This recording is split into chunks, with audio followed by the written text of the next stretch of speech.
వసే smart phone నువ్వు స్మార్టా మేము స్మార్టా? నేనే స్మార్ట్. ఎట్టా? పేర్లెన్నో స్మార్ట్ ఉంది కాబట్టి. కాదు, మీకు తెలియకుండా మీ సమయాన్ని వృధా చేస్తాను కాబట్టి. అట్ట అనుకున్నా నిన్ను కనిపెట్టిన మేమే స్మార్ట్. మీరు స్మార్టా? ఒరే, నన్ను కనిపెట్టి మీరు ఏం బాగుపడినారా?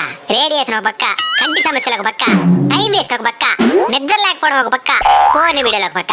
ఇంకేం మీరు బాగుపడేది? అమ్మ నాయన అక్క చెల్లి అన్న తమ్ముడు పిల్లకాయలు ఎవరు లేకపోయినా ఉండగలుగుతారు, నేను లేకపోతే ఉండగలుగుతారా? ఒకప్పుడు మనిషి జ్ఞానేంద్రియాలు 5 ఉంటున్నాయి, ఇప్పుడు 6 అయిపోయినాయి. ఆ 6దే నేను.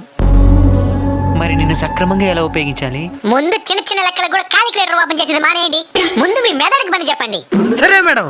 ఫోన్ ని ఏ పని మీద చేతిలోకి తీసుకున్నారో ఆ పని అయిపోయిన వెంటనే పక్కన పడేయండి. అదే పనిగా వాడుతూ ఉండబాకండి. సరే మేడం. చివరిది, చిన్నపిల్లలకి నన్ను దూరంగా ఉంచండి. ఎందుకంటే వాళ్ళే మన దేశపు భవిష్యత్తు. వాళ్ళని ఇప్పటి నుంచి బలహీనులను చేయొద్దండి.